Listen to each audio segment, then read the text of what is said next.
This is Miss Diorama. In this video I'm going to show you how I created this library shelf sitter that also doubles as a bookend. It was inspired by one of my favourite books of all time, which I'll tell you about in just a moment. Before we get started, I just want to mention that this video is part of a really special collaboration with a group of incredibly talented miniature artists. The collaboration is called My Favourite Book, and everyone has created something inspired by a book they love. Once you've finished watching this video, make sure you go check out everyone else's creations. They're absolutely worth your time. For this project, I've chosen to create a diorama inspired by my favourite book of all time, The Lord of the Rings by J.R.R. Tolkien. My love for Tolkien's world started when I was very young. My dad read The Hobbit to my siblings and I, and that simple act sparked a lifelong love, not just for that book, but for The Lord of the Rings as well. Then years later, as an adult, being able to experience the full journey again through Peter Jackson's 6 films, covering both The Hobbit and The Lord of the Rings, only deepened that connection. The story, the world, the characters, I was completely enamoured all over again. And so, this adventure begins. First off, I conceptualised and 3D printed this desk, and of course Frodo. Then I primed the prints to get them ready for painting. Rather than depicting a battle or a moment of action, this diorama captures something quieter. Frodo recording the story of the journey to destroy the One Ring. It represents an act of closure, a reminder that some journeys are not finished with their end, but with their telling. And that led me to the idea behind this diorama. To stay true to the theme of books and storytelling, I wanted this piece to be about the author of the tale itself, not the real author, but Frodo. In this diorama, Frodo will be shown finishing his written account of the journey. A quiet moment, a reflective moment, the end of one journey and the preservation of it for generations to come.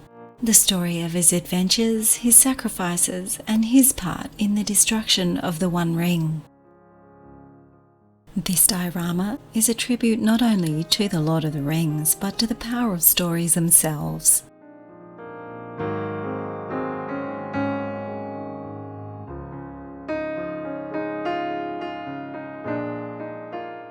When it came time to plan my diorama, I'll be honest, I struggled.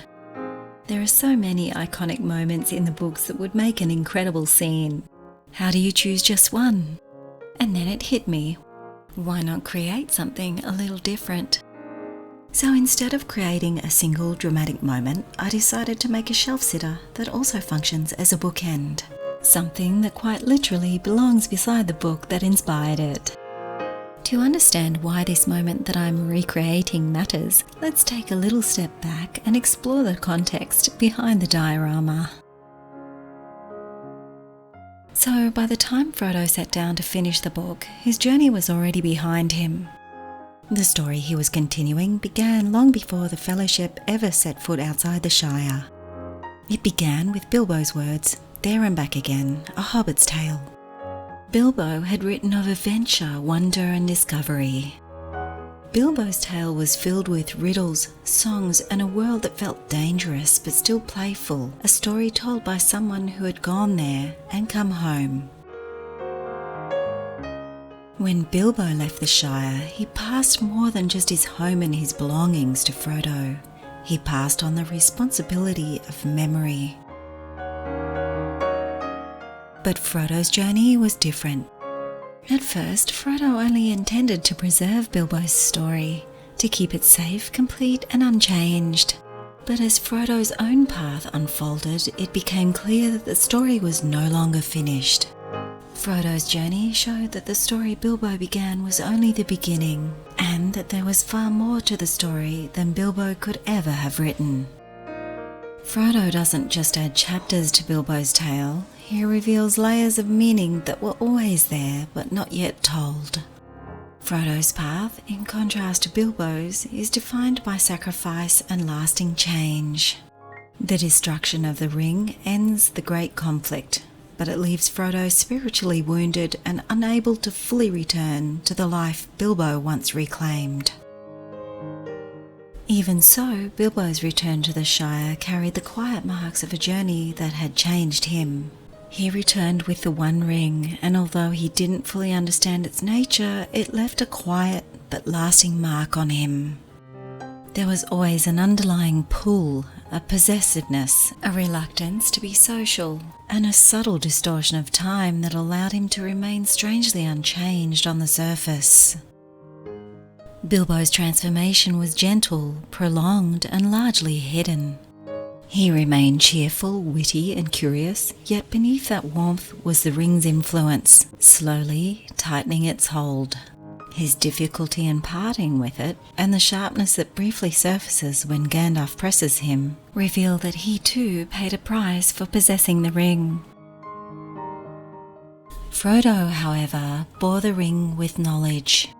He knew what it was, he knew what it could do, and he carried it not for curiosity or chance, but for the express purpose of its destruction. Frodo took up the burden knowing enough to understand what he was giving up. Frodo accepted the ring not because he believed he would master it, but because someone must carry it, and he chose to be that someone. Just like Bilbo before him, Frodo did not return unchanged, but the change he carried was heavier, deeper, and impossible to set aside. He carried wounds that never truly healed, some seen, many unseen. The burden of the ring, the loss of innocence, and the knowledge of how close the world came to falling into darkness stayed with him long after the quest was over. And yet, Frodo understood something vital. If the story ended with Bilbo, then the truth of what followed, the cost, the sacrifice, the endurance, would be lost. So Frodo took up the pen. Writing was not simply an act of record, it was an act of responsibility. Frodo wrote not to glorify himself, but to bear witness, to ensure that the courage of ordinary people, the loyalty of friends, and the quiet strength of hope would not be forgotten. By continuing Bilbo's tale, Frodo was honouring his uncle, and by finishing it, he was accepting that this story had asked more of him than it ever had of Bilbo. The first part remained, There and Back Again, A Hobbit's Tale by Bilbo Baggins. But the continuation needed a new name, not because Frodo sought recognition, but because the story itself had grown larger than any one hobbit, and so it became The Lord of the Rings by Frodo Baggins. This diorama aims at capturing that moment, not of battle, not of triumph, but of quiet reflection. A hobbit, seated at a desk, finishing the story that began with wonder and ended with sacrifice.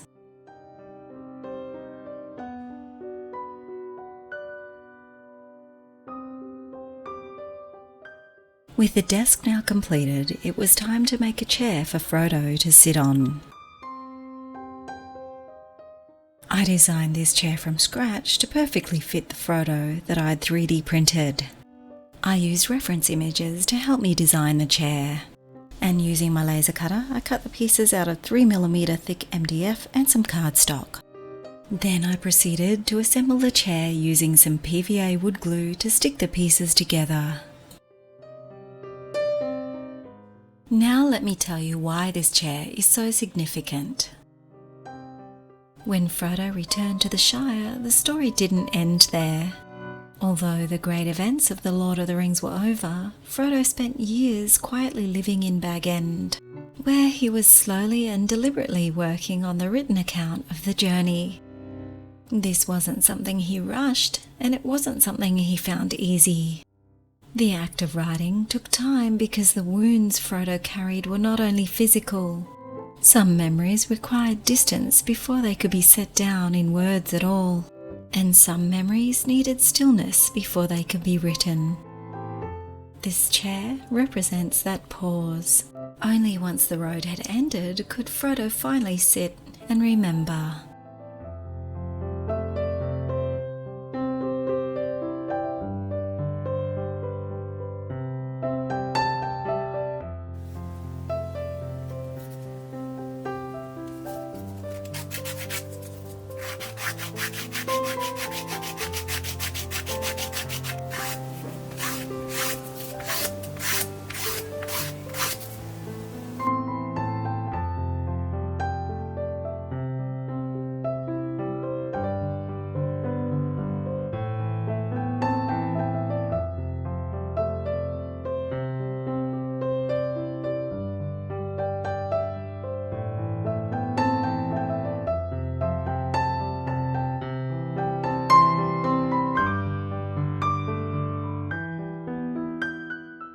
Once the chair was fully assembled and the glue had dried, it was time to paint the chair.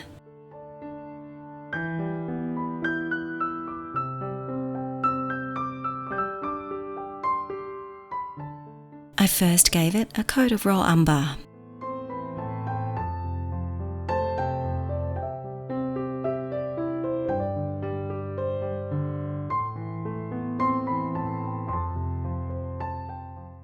The raw umber was then followed by a dry brushing of burnt umber.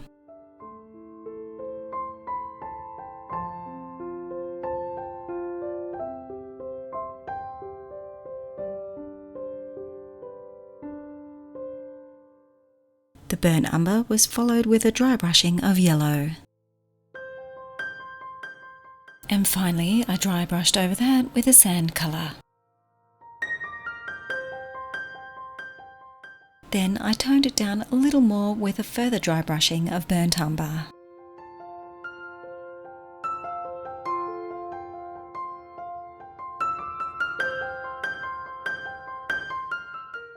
When I looked at reference images, I saw that there was quite a distinctive rug in the study. I went looking and found this rug online. I printed it out, cut it out, and to make it more rug-like, I wet the edges just with some water. Then I pulled away at the edges to get an uneven, more realistic finish.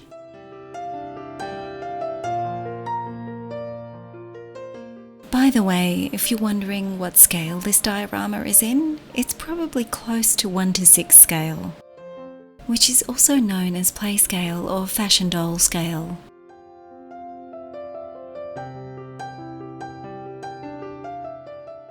Now that the desk, chair and rug were finished, it was time to create a study to surround them.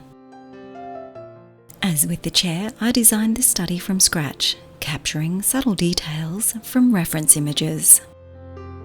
And again, I cut the pieces out of 3mm thick MDF and some cardstock using a laser cutter. Then I proceeded to assemble the parts using some PVA wood glue to stick the pieces together.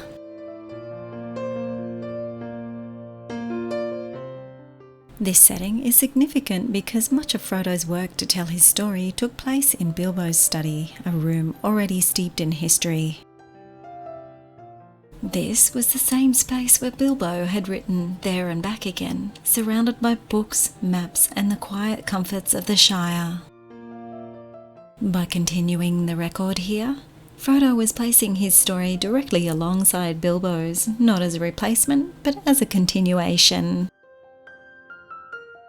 The study became more than just a room. It became a place where memory was preserved, shaped, and entrusted to the future.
Once all the parts had been assembled, I decided to use paper mache to cover the arch around the window.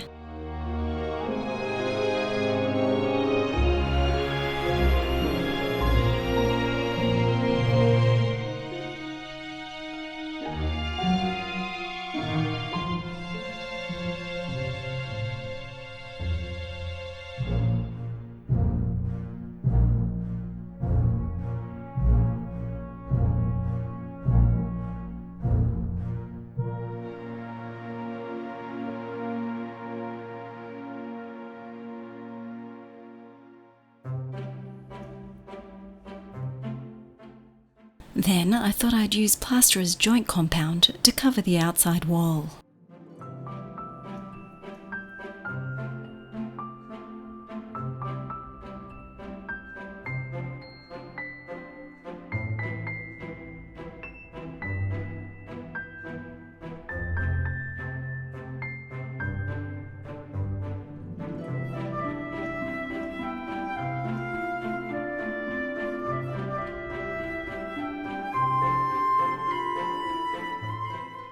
I also used the joint compound to cover the walls around the window.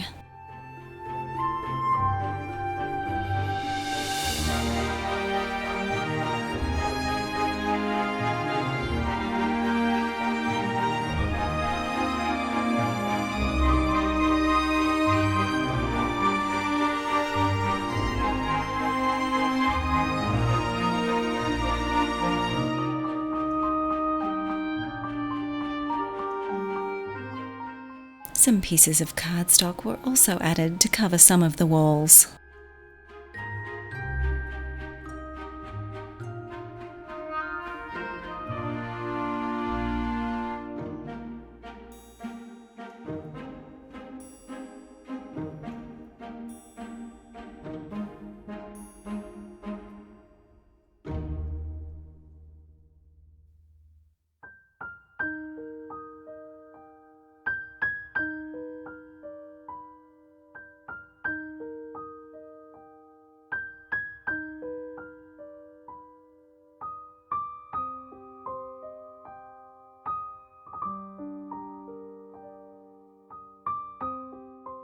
While everything was drying, it was time to make a cover for the back of this diorama. The back needs to be able to be opened to allow for a string of lights to be installed inside the cavity behind the window.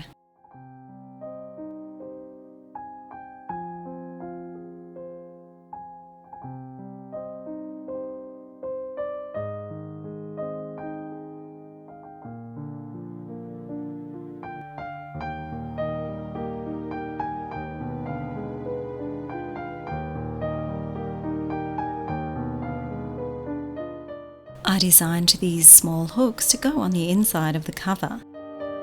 Their purpose is to hold the string of lights in place.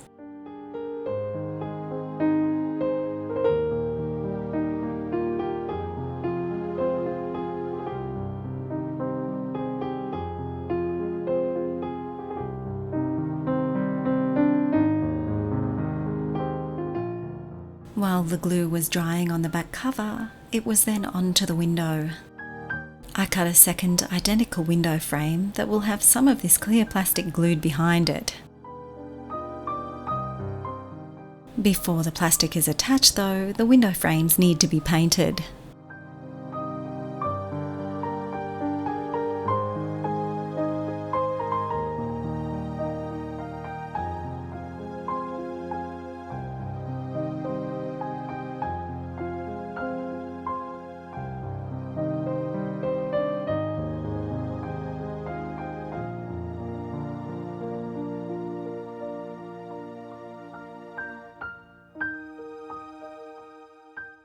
Then paint was added to the rest of the walls, the windowsill and to the back of the piece.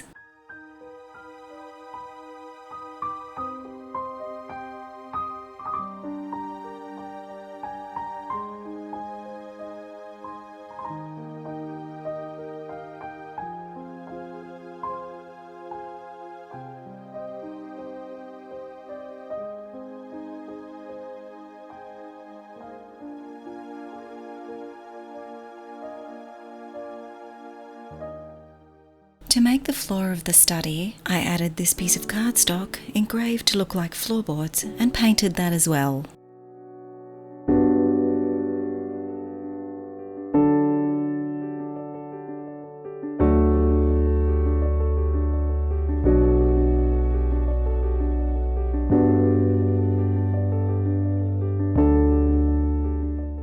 The back cover was then glued in place.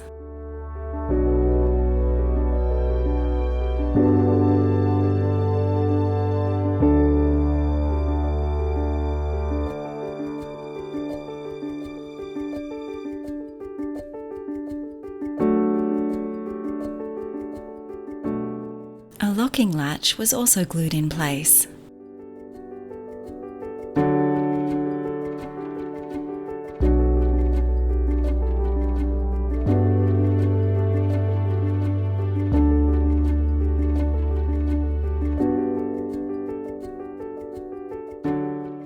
The latch was then painted to blend in with the back of the diorama.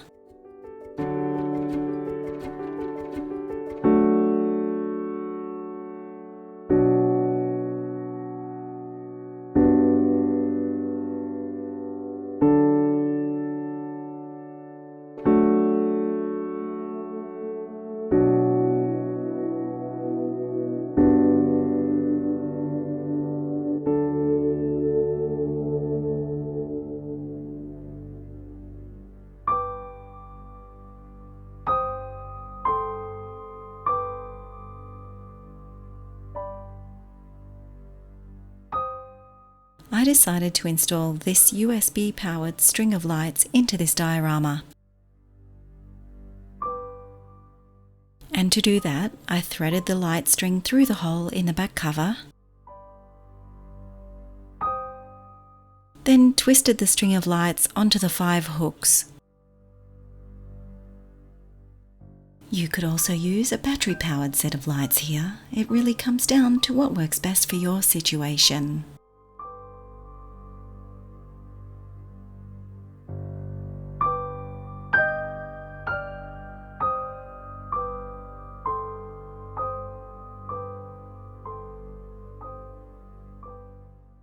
Now with the lights in place, you can see a nice warm glow coming through the window. It was then time to install the window itself. And an idyllic scene with hills, sky, trees and a lake behind the window.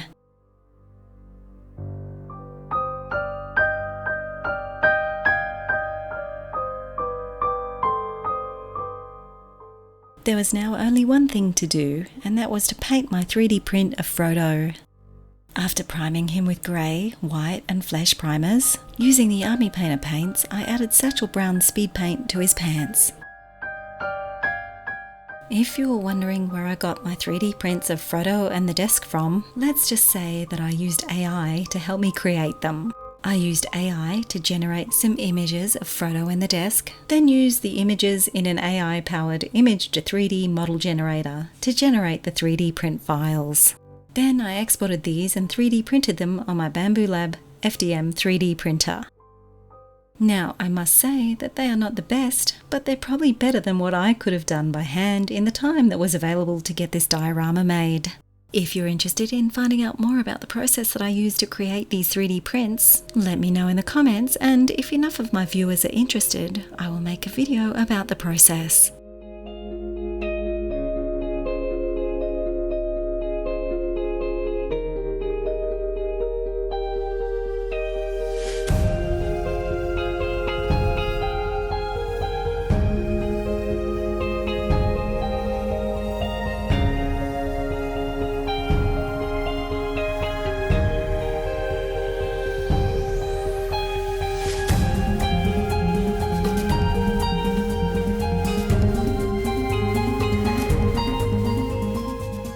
For Frodo, writing was not about legacy or recognition, it was about responsibility.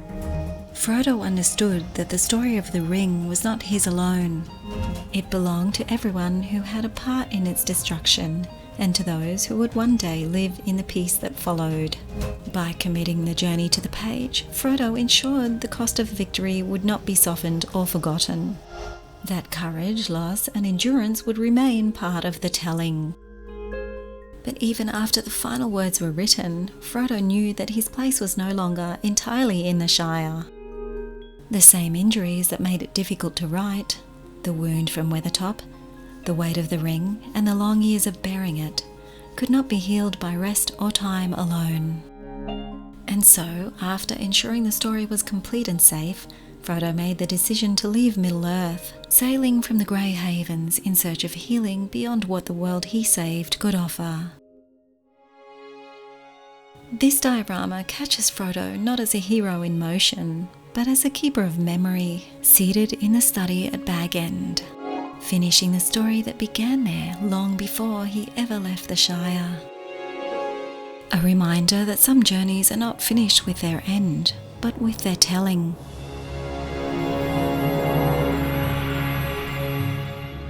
What gave Frodo's journey permanence is that it was recorded, preserved, and passed on, thus allowing it to be remembered for generations to come.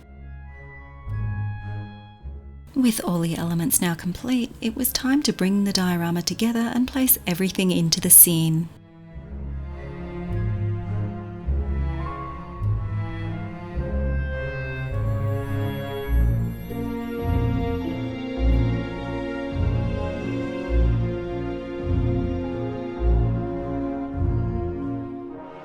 That's it, everybody. I hope you really enjoyed watching this video, and if you did, please give it a thumbs up, like, comment, and be sure to go check out more of my videos. And if you haven't already, please don't forget to subscribe. And when you do, make sure you turn on notifications and you'll have the benefit of being alerted just as soon as I repost next time.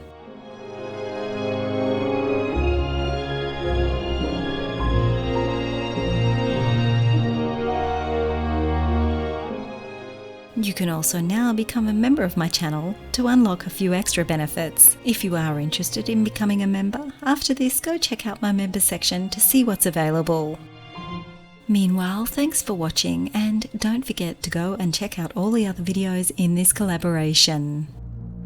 Thank you for your support, and I hope to see you next time. And please don't forget to subscribe.